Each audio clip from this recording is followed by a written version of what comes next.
Greetings comic book fans and welcome to my comic reviews for the 4th week in February 2015. We've got 21 books to review this week.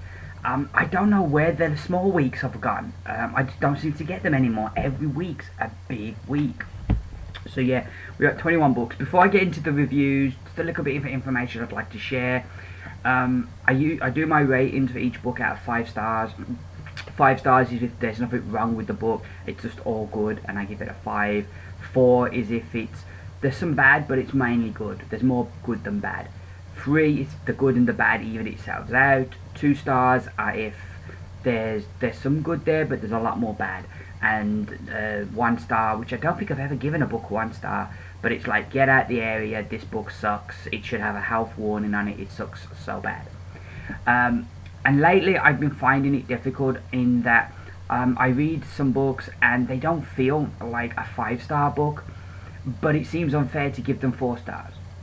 So I've kind of been contemplating, should I change my rating system? Should I make my rating system so that I can give a book 4 stars, for say 4.5 stars maybe? So if it doesn't quite feel like a 5, but it isn't a 4, you know, I've been thinking about that. But I don't think I'm going to change my scoring, way I score my books yet. What I'm going to try and do though is I'm going to try and make getting 5 stars a bit more special. So from now on, if a book doesn't feel like a 5, I'm not going to give it like a 5. So if you see less 5s over the next few weeks and months, don't be alarmed. I'm not falling out of love with comics. I'm just trying to make 5 that a little bit more special. And if I read a book and it doesn't feel like a 5, I'm not going to give it a 5. So that's all I wanted to say. That's enough for me yammering on. Let's get into these reviews. I'm going to kick things off with the books from DC Comics.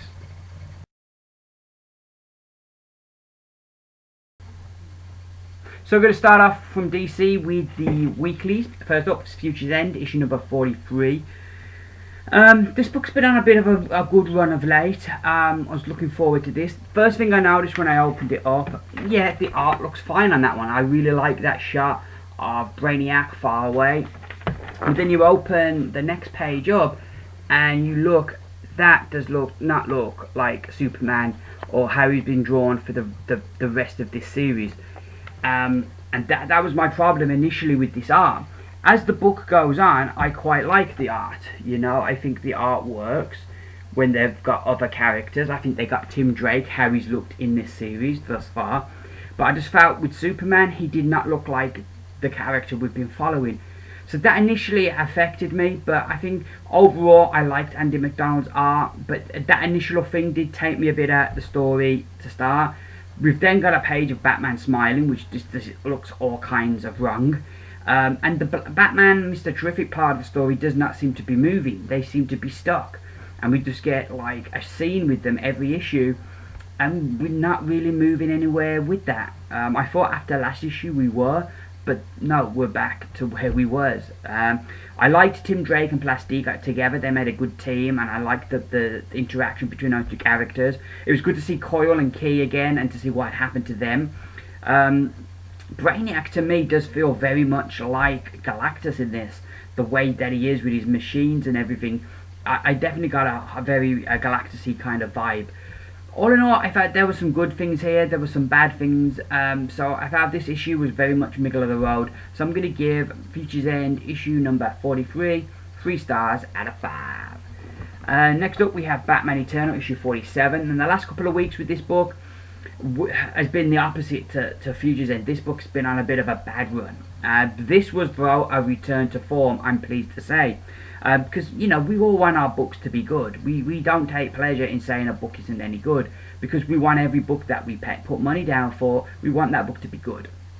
One for Raya, who does the art here. I've not heard of him before, but he's definitely going to be an artist I'm going to keep a lookout for. I really liked his art in this book. It was it really took me by surprise, you know. Not just the art, but the way he lays it out.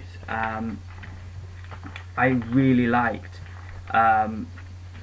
He has a very good style, that his actual art is good, but then the way he lays it out as well just gives it that extra bit of oomph.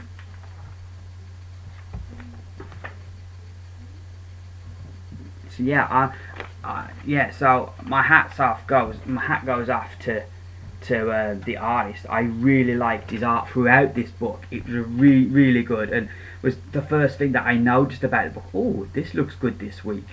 I like as well in the story that this big bad who's behind everything that's been happening is giving this money to the villains, and the villains are doing all these crazy things with the money, and the Bat family are investigating each one, and it's kind of keeping them distracted, keeping them away from being able to help Batman, which I like. I can see the overall plan here, and I like that. They haven't figured it out yet in the book, but you can see what's going on here, and I liked that. Well, it feels as well we're getting nearer to finding out who the big bad was. There's a couple of particularly big moments near the end of the issue. And yeah, I just really enjoyed this from start to finish. I thought this definitely felt like a return to form. And I'd give Batman Eternal issue number 47 5 stars out of 5. Next up, we move on now to our monthly ongoing books. And we have Batman issue number 39. This is one of the DC $3.99 books, but feeling the thickness of it, it always feels you get plenty of bang for your buck with the $3.99 books from DC, I've got to say. And the glossy kind of cover as well is always makes it feel that little bit more special. This issue, once again, I'm going to reiterate what I say in every review of this book, that it was brilliant. The Joker is super scary, the scariest supervillain I've ever read. The art is superb. Capullo has just hit this consistency level that every issue looks fantastic, but at the same time he manages to get enough scariness into the Joker, and every kind of story is coloured slightly different in a way that it has its own kind of colour schemes. There were some really nice twists in this issue I did not see coming. What happens to Alfred is heartbreaking, and where Batman goes to for help is also shocking. The end page, the last page was, you know, I'm really looking forward to see where we're going to go in the next issue. We have this parade that reminded me very much of Tim Burton's Batman, and how the Joker has a parade in that. So that was a very interesting kind of thing, and I don't know if that was an intentional thing to kind of pay homage to that, but I definitely got that kind of vibe from the Joker's parade. The backup was brilliant. I really liked how it ended. I wasn't quite sure where it was going to go, and I'm one of these that I don't want Joker's identity or his origin revealed. I like that bit of mystery there, and I think that adds something to the Joker's mystique in that we don't really know where he come from and who he is. I think if you gave him an origin, I think it would take something away from the character. So I really liked how that backup ended. It was really good work. I think it was Dustin Nugent who'd done the art for the backup. And the art works really well for that story, and I think it was written by James Tynion. Was it Tynion or Tynan? I'm never quite sure. You see, I cannot find that page now. Here we go. Yeah, it was James Tynion the 4th and Justin Nugent on art. So yeah, that backup was really good. All in all, this was a fantastic book. Ran very close for my pick of the week, but I'm going to give Batman issue number 39 4 stars out of 5. So next up, we stick around Gotham, and we have Arkham Manor issue number 5. I've enjoyed this series overall. Sometimes the story in here feels all over the place. However, I say that not knowing where the next issue is going to go. Things might get wrapped up in the next issue in a way that some of the bits of story threads that don't seem to be going nowhere might actually go somewhere. You know, like the Joker's playing card turning up in Arkham, in one of the inmates' cells. If that goes somewhere in the next issue, then, or ties into Endgame, then, you know, there's a point for it. But if it doesn't go anywhere, then it's kind of, you question, well, what was the point of that? But that's where I say, at the moment this story does feel at times all over the place. I like the fight between Batman and that serial killer, but it does take up a lot of book. The art is really nice, and the choice of layouts I really liked as well. But we get into the finish end. I think this is probably going to read better as a trade than single issues, because you're going to have a better feel of where the story's heading. But I'd give Arkham Manor issue number 5 3 stars out of 5. Next up, sticking with Batman, a lot of Batman this week. We have Batman 66, issue number 20. This was fantastic. I loved it. It was so much fun. The whole gist of the story is that the Joker has become a superhero. He is now the Joker Man. And he is getting to crimes before our dynamic duo. He's getting there, stopping the villains, capturing them, and it becomes Gotham's new favourite superhero. So much that instead of the bat signal, they replace it with the Joker signal. Instead of the bat phone, we have the joke phone, the hotline to the Joker. And, you know, Batman and Robin come to the conclusion Gotham no longer needs them and retire. We then get a new villain to show up called the Pillager, and he starts outfoxing the Joker, getting to and from crimes before the Joker can get there to save the day with these heists. And it's like, who can stop the Pillager? Really good story. I really enjoyed it. It was a lot of fun. I liked the Joker and how they wrote him, and I liked the whole story and the twist. The art this issue was nice. It was different, but it worked. Usually the art, I feel, is more quite cartoony, and the colouring is a lot bright and vibrant, and it has a cartoony kind of feel and has that 60s kind of vibe. The way the book's coloured is slightly different, but it still works, and it works particularly well for this story. So, you know, that was nice. So yeah, I'm just checking my notes. But yeah, I really enjoyed this. It was a lot of fun, and I give Batman 66 issue number 20 5 stars out of 5.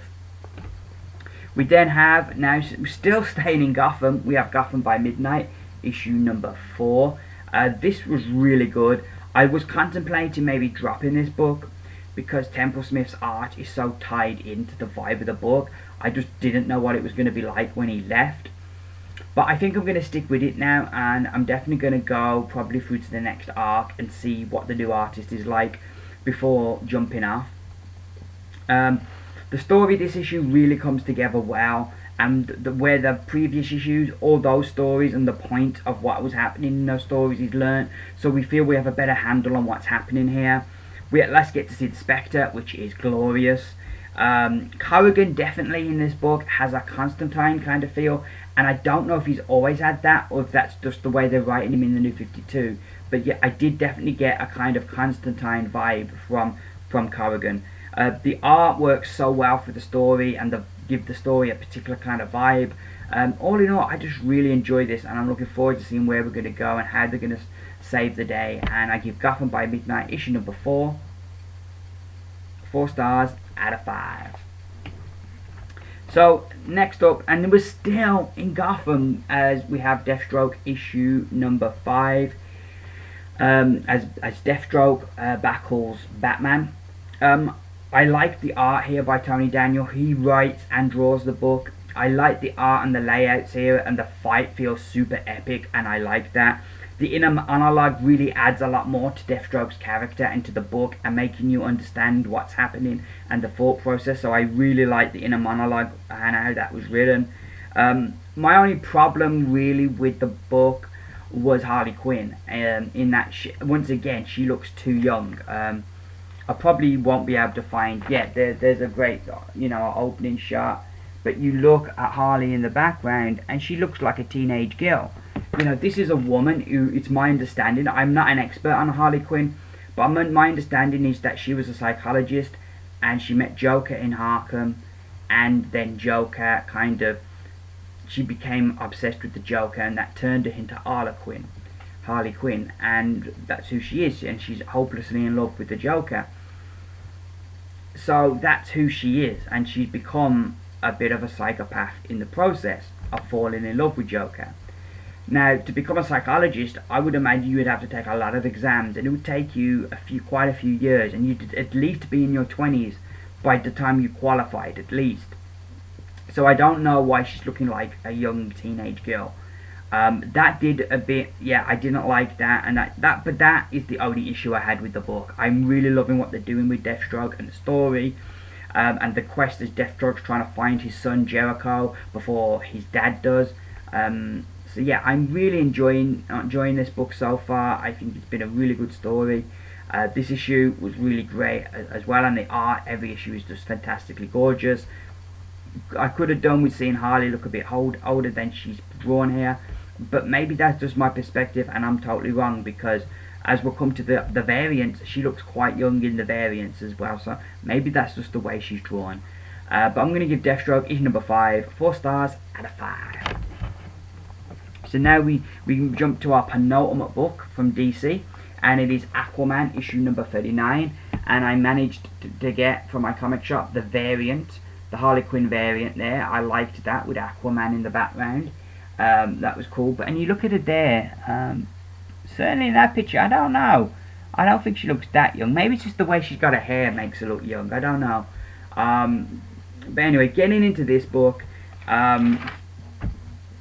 this story takes an unexpected twist at the beginning, which I loved. Like, you're all thinking that he's found his mom, and even though at the end of the last issue she would like kill them, that once he tells her, look mom, it's me, she's going to be, oh son. But no, the story doesn't go that way at all, as she doesn't believe that he's her son. That she was told her son and her lover had been killed, so she believes that, and so she's thinking he's lying, he's a liar from Atlantis. So I really like that. That was an unexpected twist, but I like that wrinkle, and the book was just all action, loads of great action. I really loved it. I did feel the art sometimes looked a bit off. I like the art in the main.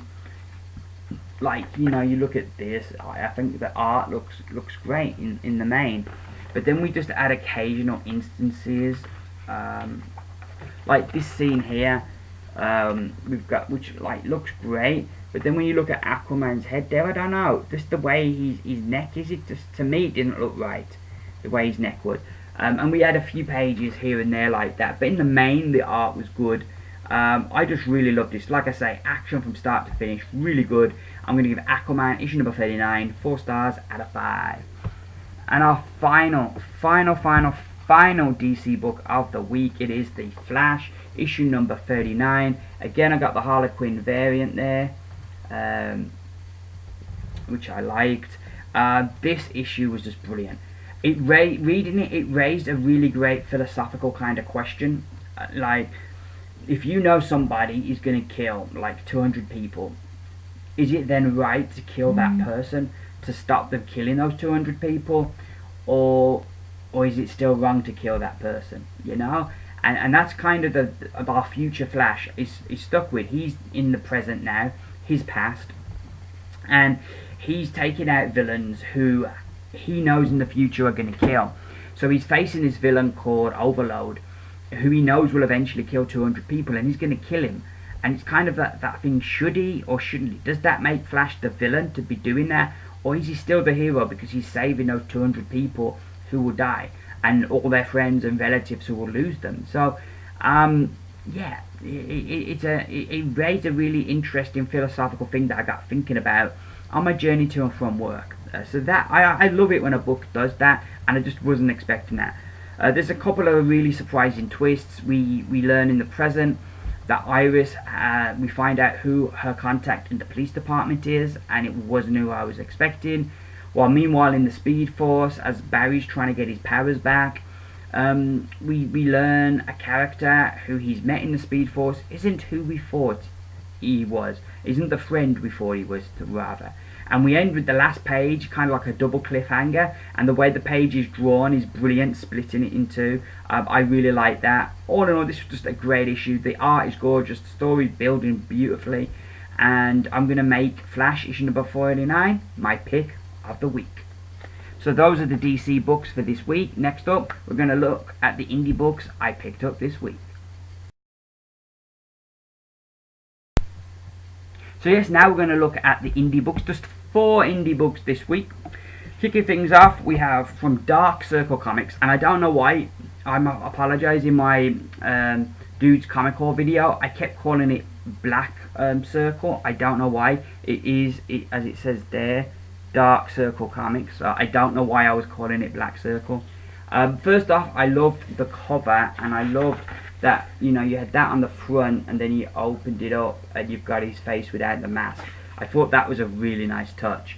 The book basically is about this dude called Greg, I'm reading it because his name's on the back.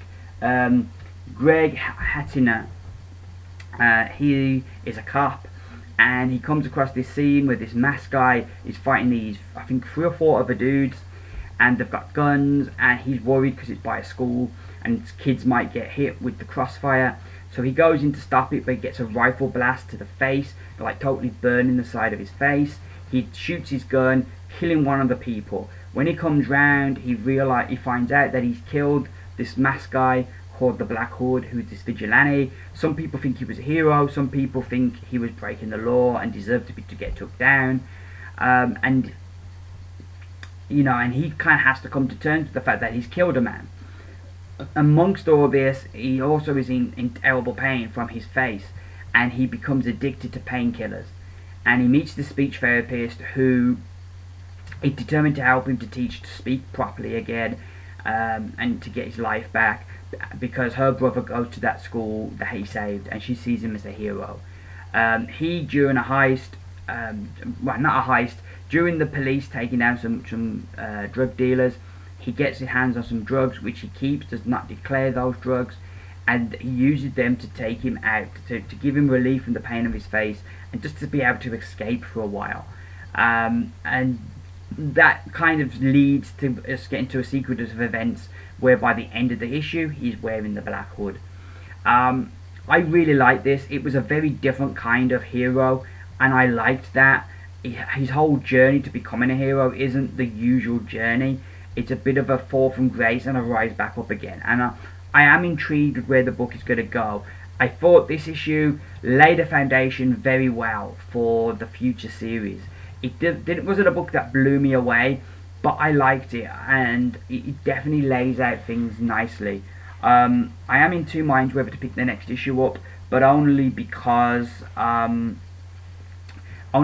like there's a lot of books coming out. The art is I found very kind of gritty, but I think it works well for the story, and there's a lot of inner monologue in this issue, kind of getting into our main character's head. But overall, I enjoyed this, and I am tempted to definitely check out the next issue, but we will see when it comes out how I'm doing for cash. But yeah, definitely Black Hood issue number 1 was a good start to the series, and I would give it 4 stars out of 5. So our next indie book is from Image. It is They Are Not Like Us. I love how the story starts on the cover and then carries on inside straight away. I really like that. I think that's an unusual kind of gimmick to have, and I like that. This is something different, and I like when people try something different. It doesn't always work, but you don't know until you try it. This book, reading it with the characters, you feel uncomfortable at times with the way they deal with people and the way they are. And it's very much a shade of grey. Nobody in this book is totally a hero or totally a villain. It's all shades of grey, which I think for me is what makes this book so interesting, is that nobody is whiter than white, and in the real world nobody is. There's very few people who are whiter than white in the real world. We all have the potential for good and evil, and so I like seeing that portrayed in books like this. It makes the characters a lot more interesting. I like the Sid character, and where initially she's introduced to this world and is like they're all crazy, is now kind of falling into this world, and it's interesting to see where her character's going and how far her character will develop as she goes down this dangerous road. So far I've enjoyed this book. Issue 2 was the one that spun me around on it. While I'm still uncomfortable at times, I am enjoying the journey of where this book's going, and I'm very intrigued where we're going to go next. So I give They're Not Like Us issue number 3 4 stars out of 5. So our penultimate indie book this week is from Titan Comics. It is Doctor Who 12th Doctor issue number 5. This concludes our current storyline, and I really enjoyed it. I thought it wrapped up things nicely. A real good conclusion. I like how the Doctor's written in here. It feels like the 12th Doctor. I did have a trouble sometimes with how he's illustrated. The art overall I really liked, and I particularly liked the usage of colour in the book. I thought that was really good. But I felt the Doctor was inconsistently drawn throughout the book, and I think one of the dangers you fall into when you're drawing a character from TV is that you can kind of fall in the trap of trying to make it look like that character in every picture, but that takes such a long time to do. I think, and I'm not an artist, so I might be talking a load of rubbish, but I always presume or think, or it's my opinion, that that if you get a caricature of that character, and that's got to be easier to draw than trying to draw a portrait in every shot, because you're not going to be able to do that. You don't get the time to be able to do that in every shot. But I don't know, but certainly I thought that hurt the book in that the Doctor did look slightly different in each shot. But all in all, I really enjoyed this. I liked the cast in this book were really good. The villains and the heroes, all the cast were really good and really interesting. And this felt like a really good episode of Doctor Who. So yeah, I really enjoyed this, and I give Doctor Who 12th Doctor issue number 5 4 stars out of 5. So our final book this week, it is Quantum and Woody Must Die, issue number 2. After reading the appalling last issue of Q2, The Return of Quantum and Woody, I'd gone a bit negative on Quantum and Woody, so I wasn't looking forward to this book as I usually look forward to my Valiant books. But this book turned me around. I really enjoyed this story. Woody is very toned down by the nature of what's going on in the story. He's very toned down in this issue, so that worked. That made his character a lot more bearable. The villains are really fleshed out this issue as we learn why they want Quantum and Woody gone. So that was really cool. And I really like the way the story's developing and the kind of the different layers we've got. All these people that Quantum and Woody don't even know around them want them dead. I can't help but wonder if this is all going to really backfire on these villains and Quantum and Woody are going to stay really loved. But I enjoyed this issue, and I didn't expect that going in. And so this book was really good, turned me around. And I give Quantum and Woody Must Die issue number 2 4 stars out of 5. So those are my indie books for this week. We're going to finish off the video now with reviewing the books from Marvel. So here we have it, the final part of the video, as I'm now going to review the books I got from Marvel this week. First up we have Darth Vader issue number 2, and I was a bit disappointed with this. It wasn't as good as I enjoyed that first issue. The art, once again, by Salvatore Dell'Oca is great, and I think Vader's probably the easiest character in the Star Wars world to draw, because he's basically just a mask. So it's much easier to get that consistent kind of image of him than other characters. So I think first off, I think that does help, but the art here I thought was really good. I do feel the presentation of the characters is inconsistent. I kind of don't feel it's the Vader from the film, but it's the Vader that's been created in fan fiction, in novels, of previous comics. In the films, I've always saw Vader as this blunt instrument of destruction that the Emperor uses to instill fear on people, and I've never saw Vader as this cunning kind of person. Yeah, he'll set traps, but not elaborate traps, because, like I say, he's a blunt instrument. So I do find in this where they have him be cunning, even though it leads to a nice moment at the end with a droid that has kind of callback to the prequels, I still felt very much like it was not consistent with the character we saw in the film.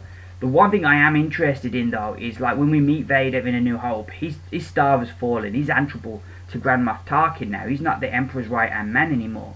So he's kind of fallen down the pecking order, and he's basically the heavy. He's the guy who puts pressure on people, and instills fear so that, you know, they give the Empire what they want, or do what they want, or tell them what they need to know. When we meet him again in Empire and Jedi, he's repositioned himself and he's moved back up the ladder. So what happens between Empire? Because he's answerable to no one. In the last two films, there's nobody who tells Vader what to do except for the Emperor. Where in the first film, he's below Tarkin. So what happens between A New Hope and Empire that puts Vader back on that pedestal? So I'm very interested to find that out in this book, and I'm hoping we're going to get that journey in this book. We get some great scenes of Vader kicking ass, which I really enjoyed. All in all, I was disappointed, but probably because my hopes were so high for the book. But it was still a good issue overall, so I'd give it 3 stars out of 5. Another book that I was a bit disappointed in this week is New Avengers, issue number 30. This was the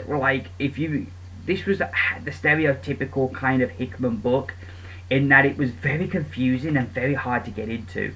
And I can only imagine if somebody was reading this book for the first time, they would be completely lost.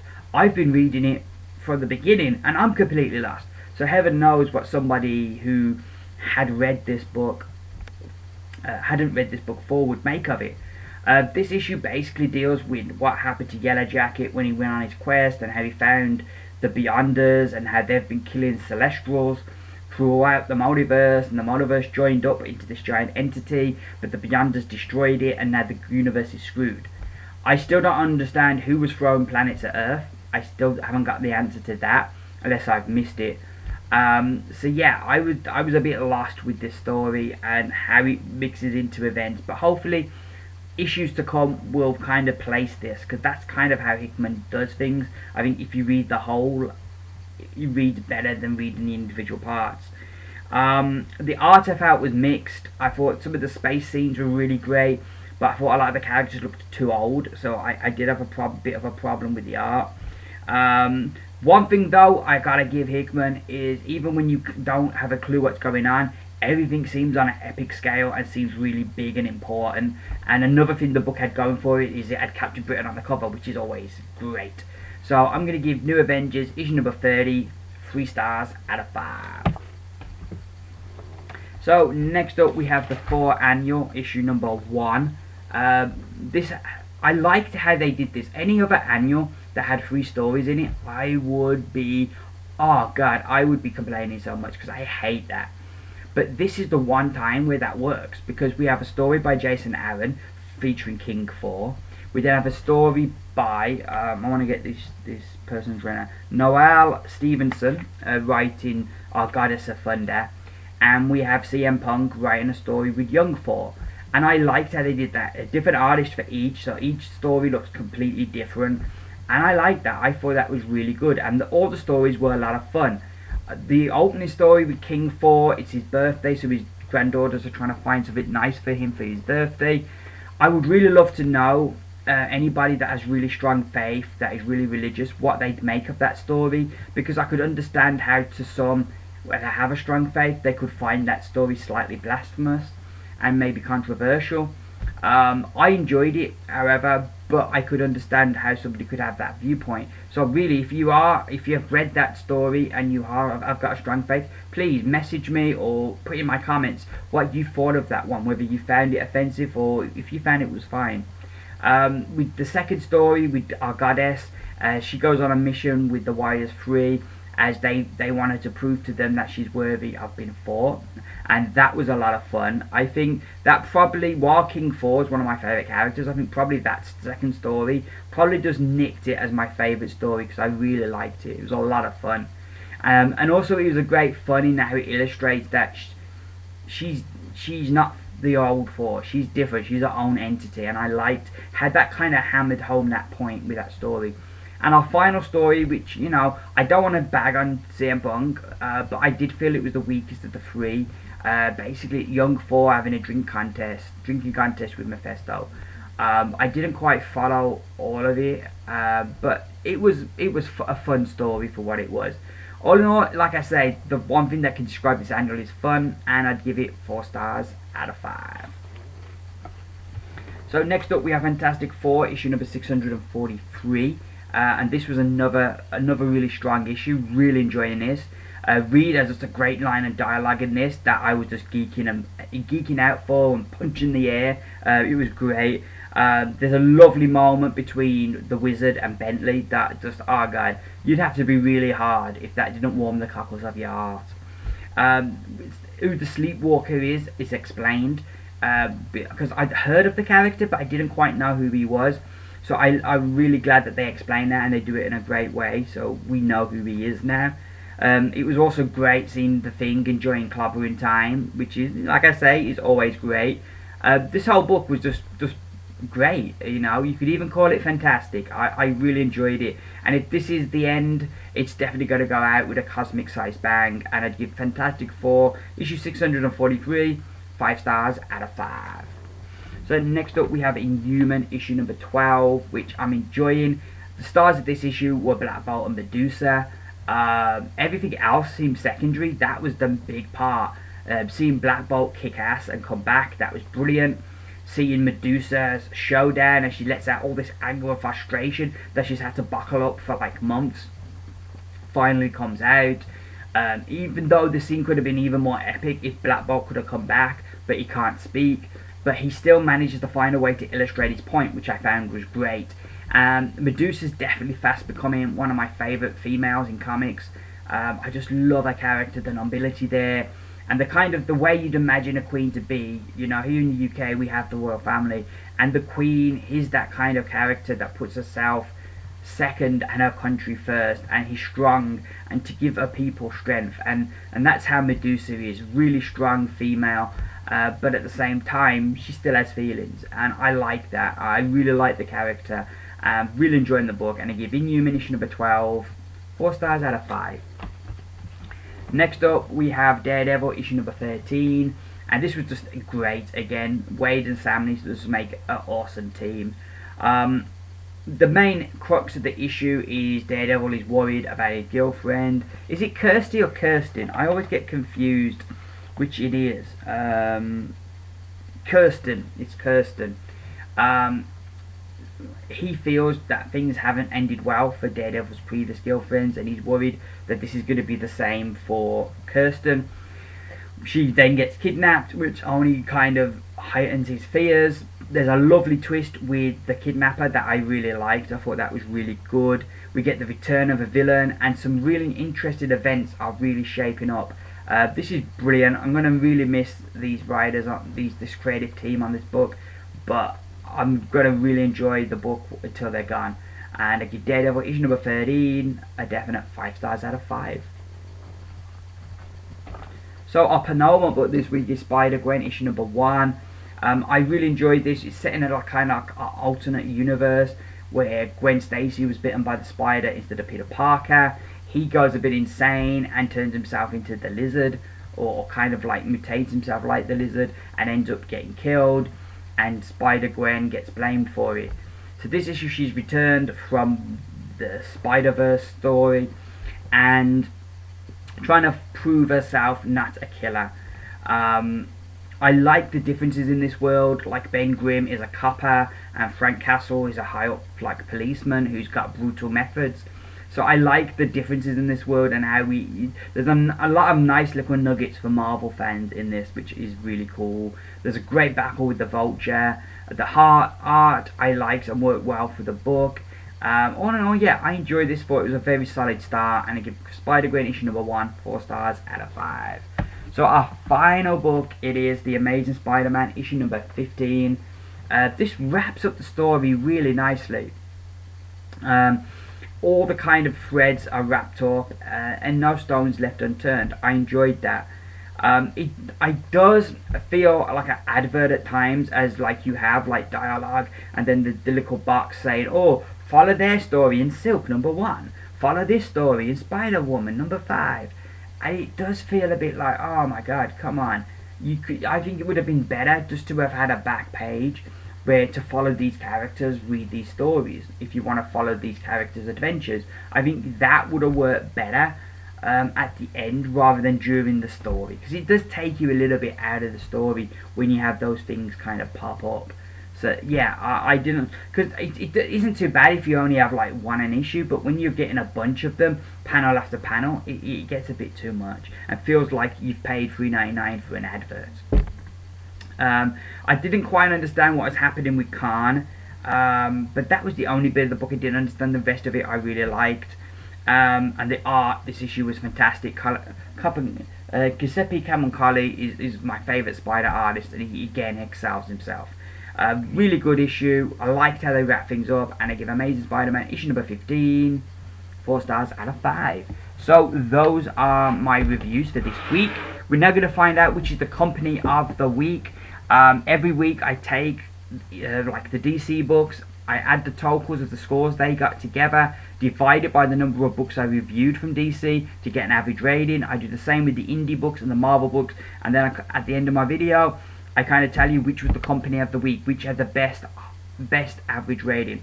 So in joint second place we have Marvel and the indies with an average rating of 4. So that was their average rating for their books, 4 stars. So the winner of this week, which is no surprise, given that they're both tied for second, the winner this week is DC with 4.2 as their average rating. So they are the company of the week from the books I bought this week. So those are my reviews. I will be back, as the time I record this, I will be back tomorrow with a haul video. I hopefully will get time. I'm at work. It's the first Wednesday I've worked this year, because like I was unemployed. So it's the first Wednesday I've had to work. But fortunately I will be able to get, I finish at such a time that I will be able to get my comics. So that's good. I don't know if I'll have the time to do a video, but I will endeavour to do my best. Because the whole video isn't a long one, so it's pretty much easy to do. So I'll do my very best to get a whole video. So look out for that tomorrow. I hope you all have a great week and a great new comic book day tomorrow. Thank you very much for watching my video. If you've enjoyed it, please give me those beautiful thumbs up. If anything to say, please give comments below. Let me know if you agree or disagree with anything I've said. All that leaves me to say is that I've been Jason. These have been my comic book reviews. Bye for now.